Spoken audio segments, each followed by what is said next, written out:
I would consider the situation in healthcare a crisis. There is just an incredible amount of cost escalating, and the rate of being able to manage it within any medical system is becoming a bigger and bigger challenge. So really understanding what are the innovations and the technologies that can be brought in to most effectively ensure, from a diagnostic stewardship perspective, that the right patient is being treated and moved on and brought home to where they want to be as quickly as possible. And the thing we've done is introduced the technology on the Liaison Plex system, and that Liaison Plex includes flex testing. We do not, as an industry partner, select for a laboratory what a patient should be tested on. We give them a menu of opportunities, and then they select specifically based on the need, the season, the age, the setting, whatever it might be, an immunocompromised patient.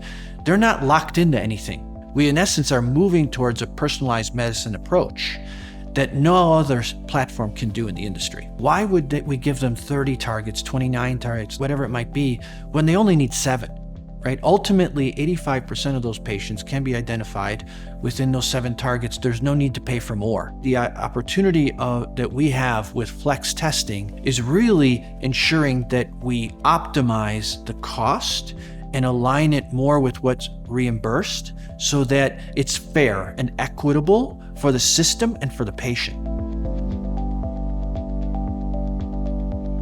When we think about AI is going to be part of the future of healthcare. We have a responsibility on how AI can really be implemented as a technology to deal with things like the rising cost of care, or more importantly, staff shortages, but also not taking the steering wheel out of the hands of the people who know which decision to be made. A patient could be sitting in front of a physician, and someday my dream is that based on symptoms and inputs from the patient, that test will be driven to our device specifically for that patient. I would have someone review it and say that testing strategy for that patient with that condition, with that situation, that's the right test. Confirmed. Healthcare needs technologies and automation like AI. It just needs to be careful about how it gets applied. Think about utilizing the data that the network has.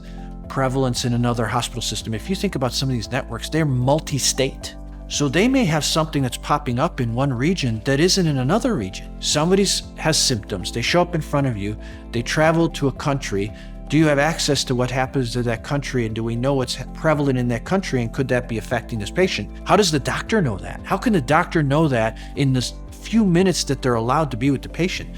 Data can be brought to them to be able to make that decision and go, oh, you were in Brazil and that's happening there, so therefore we should select this test. Those are the kinds of things that I think help inform how data really informs and really drives what I like to call meaningful innovation. Not technology or innovation for the sake of technology, but truly driving care and improving care. So what we're stepping back and looking at is trying to understand how can we help our partners and customers connect those dots? What information can we give them? How can we give them meaningful information in a timely fashion so that they can make those right decisions? And I believe the future of diagnostics is much broader than molecular by itself or immuno by itself. It's really bringing different types of information, not just test data, but also even lifestyle data, whatever it might be, brought together to make a more informed decision on what's the best treatment for the patient.